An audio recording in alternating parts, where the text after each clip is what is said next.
Hey, what's going on, everybody? I hope you're having an amazing day. It's Friday, last day of the week. Everyone loves Fridays. And now, without further ado, let's get to that FS news. Woo! Now, our first piece of news is from NLD Modding. So yesterday, late afternoon, one map got updated, which was Green River 22.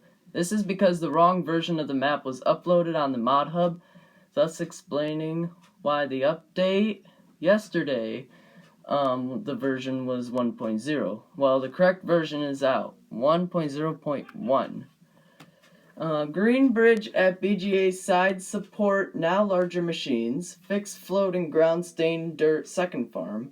Remove concrete object field 13. Remove tree field 22 because game crash when cutting.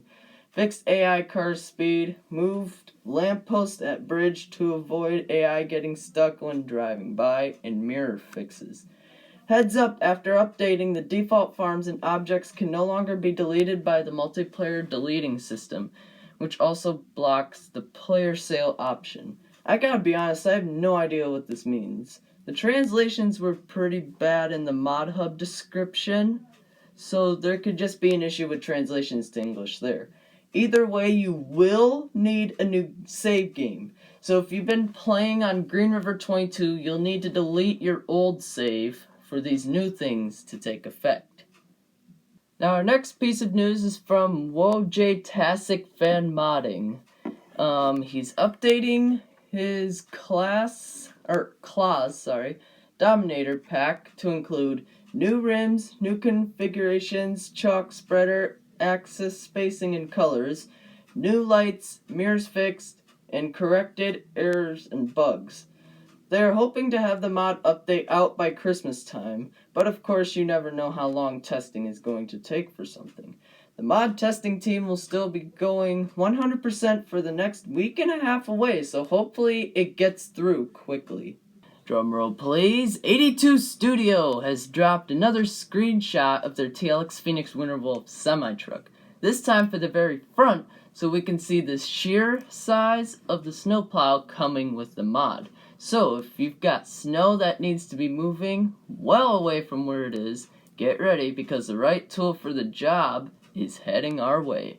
Now our next piece of news is from North Modding Company. They've also been working on a semi-truck attachment, their timber loader from FS19. Back then it was the NMC timber loader, but of course no modder branding in FS2 is allowed. If you aren't familiar with this mod, it is a crane attachment that hooks up via a fifth wheel and has straps in the grapple, making for effortless log loading. The legs also extend so that you can completely lift your semi-truck off the ground during operation, allowing for maximum stability during loading. Currently, they are still working on it, but it's really nice to see a popular mod coming back. Now our next piece of news is from Custom Modding. They're showing off their Pattison tow between liquid fertilizer tank. Unfortunately, no information, specs, details, or intentions were mentioned, but it's always cool to see a new style of mod heading our way. Our next piece of news from Rooster Mods. He says his 4,000, Gravity Wagon is now with Giants awaiting testing for the first time. Since testing list updates have been sparse this week, I'm not sure what the average waiting time for newly submitted mods is, but I'm guessing we could see this on the testing list in the middle of next week or so. In the meantime, there seems to be an issue with their 2500 Gravity Wagon, which has been out since the middle of October. It appears that the problem is isolated to Xbox players, and Giants dev team are currently looking into what the problem could be. I'll update you once more information is available. Now our next piece of news is from Mac Trucker 921. His ultimate baling pack has been delayed, but for good reason. He's added an extra rear 3-point attachment to the square baler, allowing you to tow the K-brand SW4014 behind the baler and wrap as you go. The SW4014 has also received auto bale dropping, which I thought it already had, but maybe that's another mod I'm thinking about from Solar Guy that's already out. Either way, there's still a few things left to do, but it's coming along great. Our next piece of news is from Hispano Modding. Today, Hispano Modding has released a massive amount of information on their container mods, including models, capacity, decals, color configurations, DLC compatibility, and some little things to make life easy.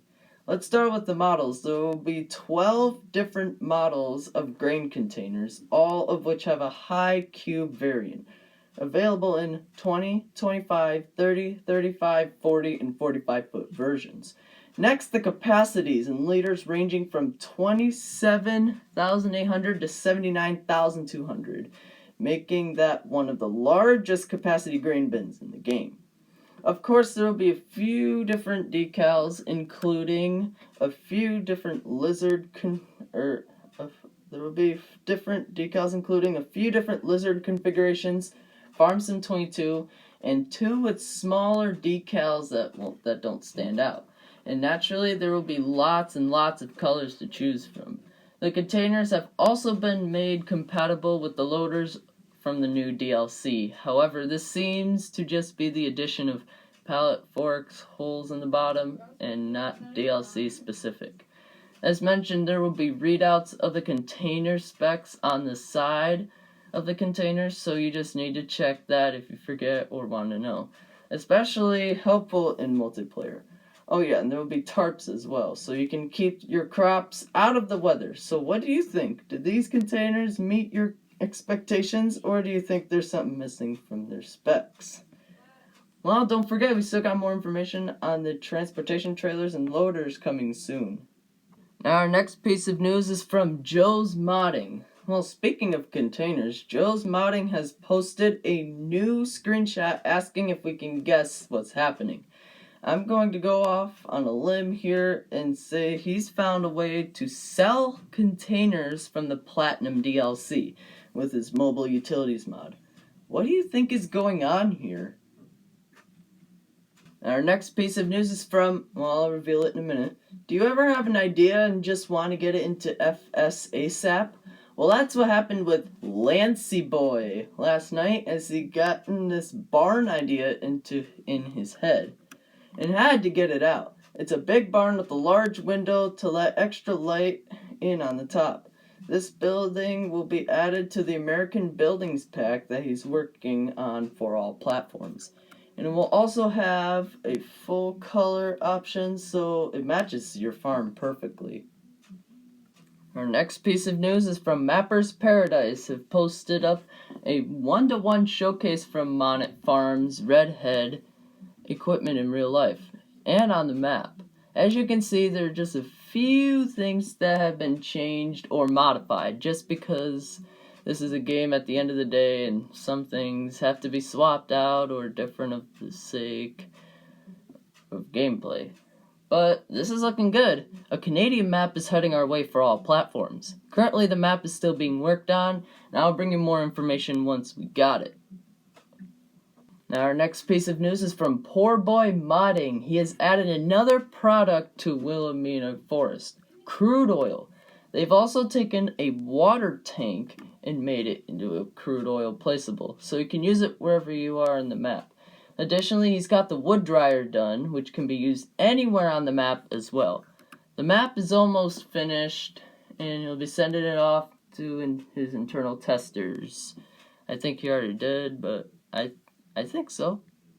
Now, our next piece of news is from Mr. Hector Mods. Mr. Hector's also had some work on a logging map, well, a map that has forestry on it anyway. Carpathian Countryside. He released a full video driving around the map, showing off some wooded areas in the town site.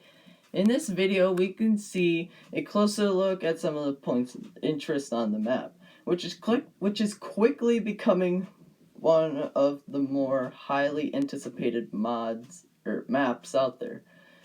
If you want to get a closer look, check out his video. Unfortunately, I don't have a link, sorry. And finally, our last piece of news today from Julian F. Modding. We got some information on Ohio Richlands from Julian F. Modding, which will be getting an update to fix some of the things players have reported after playing on the map for a few days. So far on the change list, we've got some flying objects. Field and farm prices are too high. You shouldn't be able to use properties you don't own, including animals and bugs that go with that, like selling it without owning. Map border goes through one of the meadows in the western part of the map. Collision of tents on the campground that only appear during specific seasons. Adding an animal dealer that also buys straw, hay, etc. at the coop. Adding sleep triggers, didn't think of those. And making more of the forestry area viable. He does say that making entire farms placeable, therefore being able to delete everything, will not be integrated into the map, just because that's not in the cards for him, since it'd be a ton of work replacing items and linking them to XML files right now. Just too much work to get everything else done as well. And that is your FS News for today. That was a lot of news, especially on a Friday. Well, thanks for watching, guys. Don't forget to like and subscribe, and you guys have a good rest of your weekend, because I know I'm gonna. Alright, see you guys.